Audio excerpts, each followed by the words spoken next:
Assalamualaikum warahmatullahi wabarakatuh. Izin memperkenalkan diri, kami dari kelompok 1, kelas B2, pada mata kuliah Teknologi UAN. Di sini kami akan mempresentasikan hasil ujian praktikum kami. Perkenalkan, nama saya Gilang Ramadan dengan NIM J0404231017. Saya Selvi Anjeli dengan NIM J0404231006. Saya Indah Puspitasari dengan NIM J0404231013. Saya Jeremy Andreas Budiwan dengan NIM J0404231074. Saya Benedictus Aprilian dengan NIM J0404231091. Saya Mega Lebrizi dengan NIM J0404231032. Baik, di sini kita memiliki 3 poin teori singkat. Yang pertama ada multi-protocol label switching. Lalu yang kedua ada layer 2 VPN. Yang ketiga ada layer 2 VPN over MPLS. Selanjutnya,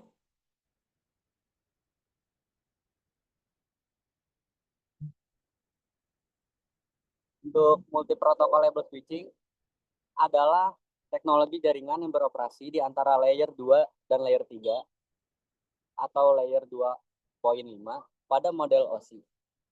MPLS mempercepat proses pengiriman data dengan menambahkan label tetap pada setiap paket, sehingga router tidak perlu membaca header IP secara menyeluruh. Teknologi ini bersifat connection oriented dan menawarkan efisiensi serta fleksibilitas tinggi dalam manajemen trafik jaringan. Berbeda dengan metode IP tradisional yang bersifat connectionless. Lalu pada layer 2 VPN, MPLS adalah teknologi jaringan yang bekerja di antara layer 2 dan layer 3 OSI, layer 2.5, meningkatkan kecepatan dan efisiensi routing. MPLS menggunakan label tetap pada paket data, sehingga router cukup membaca label tanpa memeriksa header IP secara menyeluruh. Teknologi ini bersifat connection oriented dan mendukung manajemen trafik yang lebih fleksibel dan cepat. Poin ketiga, layer 2 VPN over MPLS. Berbasis MPLS adalah solusi jaringan yang memungkinkan pengiriman data layer 2 seperti Ethernet melalui infrastruktur MPLS penyedia layanan. Teknologi ini menciptakan koneksi virtual antar situs pelanggan seolah-olah berada dalam satu jaringan lokal, meskipun terpisah secara geografis. Dengan menggunakan jalur virtual atau VDWDOIR dan label MPLS, proses forwarding menjadi lebih cepat tanpa perlu analisis routing IP di setiap router. Hal ini meningkatkan efisiensi, menyederhanakan manajemen, dan memungkinkan ekspansi jaringan tanpa infrastruktur fisik tambahan.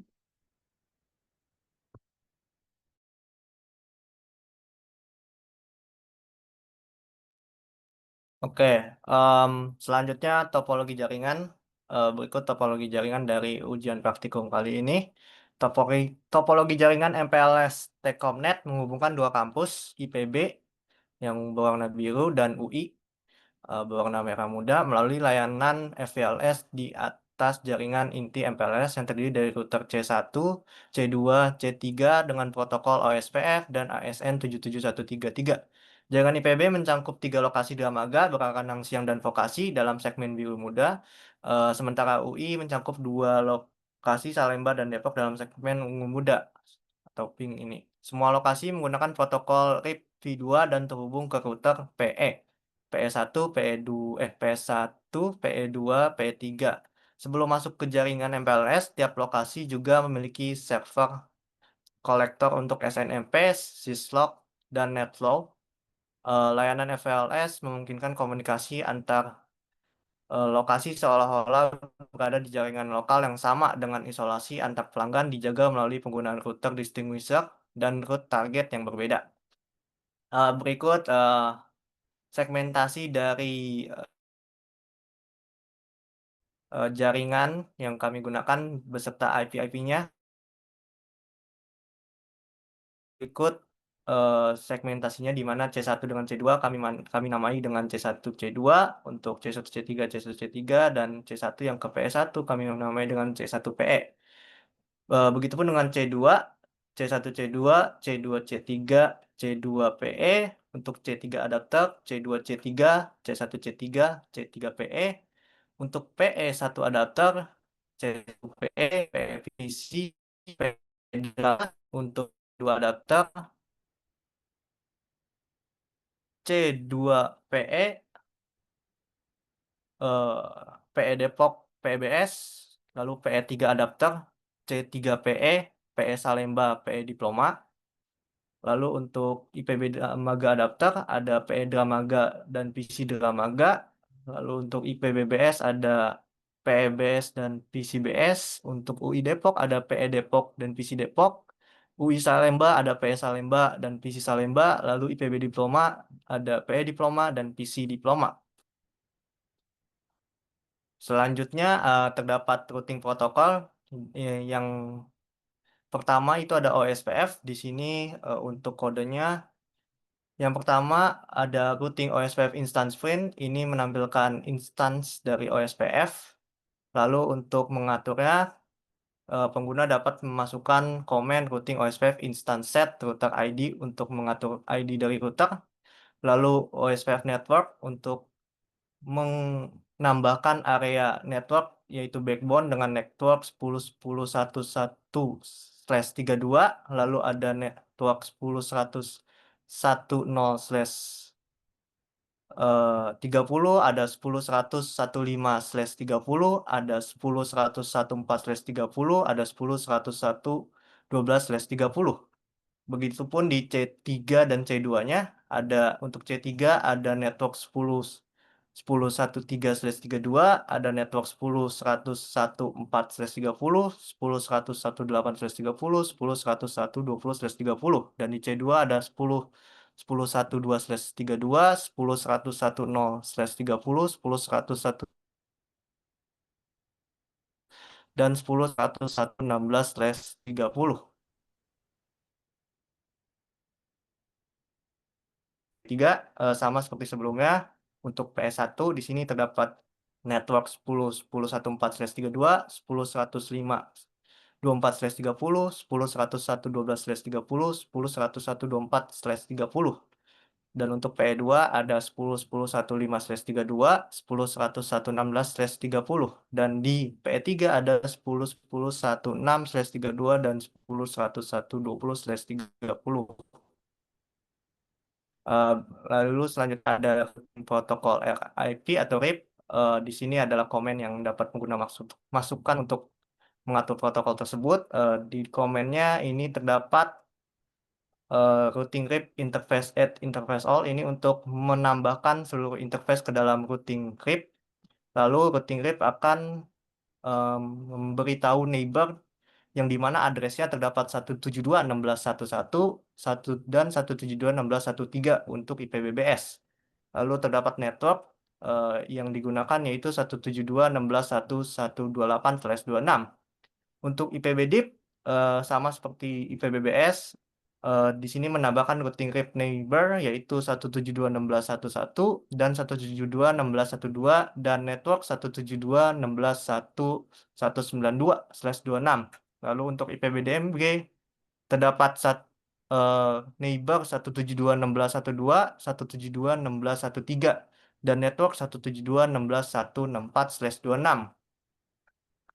Lalu selain IPB terdapat juga UI, di mana untuk UI Depok terdapat neighbor 152.100.1.2 dan network yang terhubung ke UI Depok itu 152.100.164/26. Lalu untuk UI Salemba neighbornya itu ada 152.100.1.1 dan networknya 152.100.128/26. Oke, next.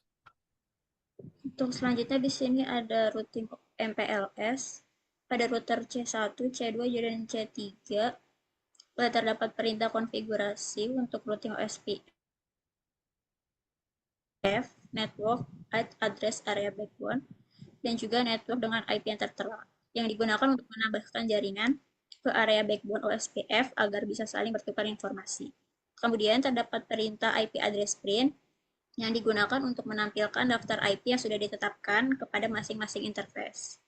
Kemudian terdapat perintah routing USPF interface print detail yang ditunjukkan untuk menampilkan detail konfigurasi pada USBF, termasuk router ID dan juga aturan distribute route. Selanjutnya ada perintah MPLS LDP set enable yes, transport address dengan IP yang tertera, yang digunakan untuk mengaktifkan protokol LDP pada MPLS dan menggunakan alamat loopback. Kemudian terdapat juga perintah MPLS LDP interface add interface ether 1 yang digunakan untuk menambahkan interface ether ke dalam domain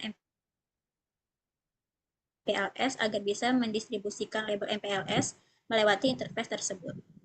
Boleh di next. Selanjutnya untuk routing MPLS yang selanjutnya yaitu terdapat perintah alamat IP yang sudah dikonfigurasi, yaitu dengan menggunakan perintah IP address print. Kemudian terdapat juga perintah routing USPF intent print yang digunakan untuk menampilkan detail konfigurasi pada USPF. Dan terdapat juga pengaturan pada distribusi routing yaitu seperti connected, static, crypt, BGP, USPF, dan sebagainya. Kemudian juga terdapat perintah MPLS LDP set enable sama dengan yes, transport address sama dengan IP yang ditentukan, yaitu digunakan untuk mengaktifkan MPLS LDP yang menggunakan IP loopback sebagai alamat transport. Selanjutnya juga ada perintah untuk MPLS LDP interface, add interface sama dengan ether, yang digunakan untuk mengaktifkan MPLS LDP pada interface agar dapat mendistribusikan label MPLS melalui interface-nya. Next. Kemudian untuk perintah konfigurasi L2 VPN, yaitu terdapat perintah IP address print yang digunakan untuk menampilkan IP di setiap interface seperti ada loopback, ether 1, dan ether 2. Kemudian terdapat juga perintah routing USPF interface print yang digunakan untuk menampilkan interface intense BGP yang ada. Kemudian juga ada intense set yang digunakan untuk mengatur BGP dengan router ID-nya dengan AS number yaitu 77133 yang digunakan untuk mengaktifkan client to client. Kemudian terdapat perintah routing BGP peer add peer yang digunakan untuk menambahkan peer BGP ke dalam IP yang sudah ditentukan untuk L2 VPN. Selanjutnya untuk perintah routing BGP routing interface VPLS pada BGP VPLS add yang digunakan untuk membuat layanan VPLS BGP dengan RD dan RT number 77133 banding 1 yang digunakan untuk mengarahkan ke bridge lokal. Selanjutnya juga ada perintah interface bridge port add yang digunakan untuk menghubungkan ether 3 ke bridge IP bridge agar bisa ikut VPLS. Next. Kemudian untuk perintah yang selanjutnya yaitu sama seperti sebelumnya terdapat IP address print yang digunakan untuk menunjukkan interface yang ada. Kemudian juga terdapat routing USPF juga yang digunakan untuk menampilkan intent USPF-nya tanpa mendistribusikan protokol lain. Selanjutnya juga ada MPLS LDP set yang digunakan untuk mengaktifkan protokol pada MPLS LDP dengan tujuan transport dan address menggunakan loopback pada IP yang sudah ditentukan. Kemudian terdapat pula perintah MPLS LDP interface add interface sama dengan ether yang digunakan untuk mengaktifkan MPLS LDP pada interface yang ditentukan. Kemudian ada perintah INT bridge print yang digunakan untuk menampilkan konfigurasi pada bridge yang sedang berjalan maupun yang belum aktif. Selanjutnya juga terdapat perintah interface bridge, add name sampai dengan IPB bridge yang digunakan untuk membuat bridge baru yang bernama IPB bridge yang nantinya akan digunakan untuk membuat VPLS. Lalu masuk ke tahap pengujian. Untuk BGP peer, gambar di samping ini menunjukkan sesi BGP antar PI, PI1, PI2, dan PI3 berhasil dengan status I-stabilize. Masing-masing PI memiliki 2 peer dengan ASN 77133 dan address family L2 VPN. Konfigurasi seperti update source loopback dan route reflect digunakan untuk kestabilan dan refleksi rooted.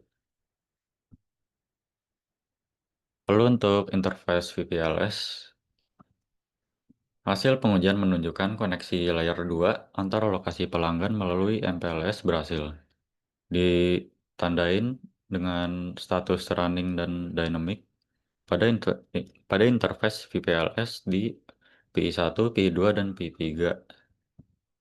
Pembelajaran alamat MAC antar lokasi juga terdeteksi, menandakan domain broadcast layer 2 telah terhubung dengan baik melalui VPLS.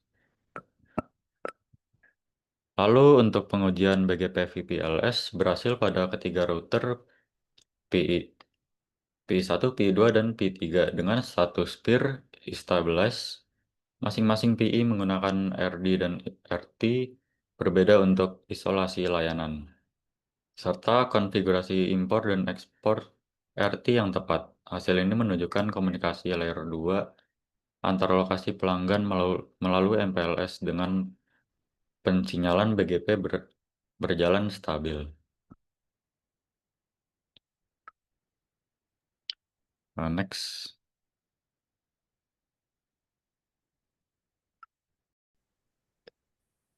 Ya, selanjutnya untuk VPLS Monitor.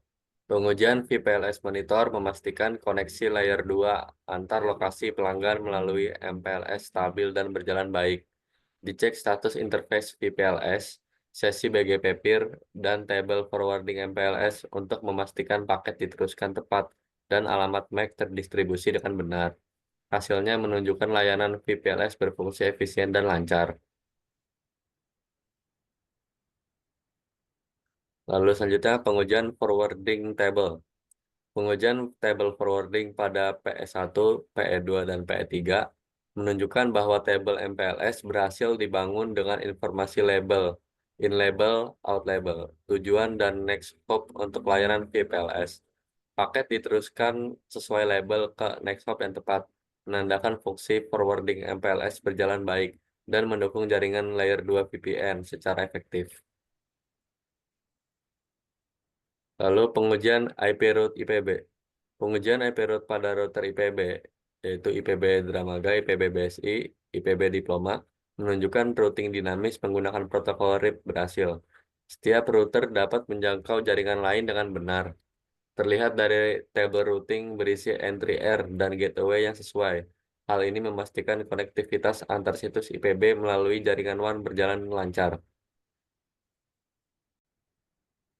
Baik, selanjutnya untuk pengujian router UI, pada pengujian router IP pada router UI Depok dan UI Salemba menunjukkan routing dinamis dengan protokol RIF berhasil. Tabel routing berisi entry R menandakan kedua router dapat mengenali dan mengakses jaringan UI lainnya lewat gateway yang tepat. Ini memastikan koneksi antar lokasi UI melalui WAN berjalan lancar dan komunikasi terjaga. Boleh di next. Selanjutnya di sini untuk pengujian ping dari IPB. Pengujian ping di jaringan IPB menunjukkan perangkat seperti SNMP dan NetFlow Collector dapat berkomunikasi dengan baik ke SIS log server dan perangkat lain dalam segmen yang sama. Responsi ping sukses tanpa kehilangan paket dan track route menunjukkan jalur yang tepat. Ini membuktikan konektivitas internal IPB melalui MPLS PVLS berjalan efisien. Boleh di next? Boleh di next? Untuk ping dari UI, Pengujian ping di jaringan UI menunjukkan perangkat seperti SNMP Collector dan SYS Log Server dapat berkomunikasi lancar antar lokasi Depok dan Salemba. Responsi ping sukses tanpa kehilangan paket dengan waktu stabil, dan track route memastikan paket melewati jalur yang benar. Ini membuktikan konektivitas UI melalui MPLS PVLS berjalan dengan baik. Sekian presentasi dari kelompok kami. Mohon maaf jika ada salah kata. Wassalamualaikum warahmatullahi wabarakatuh.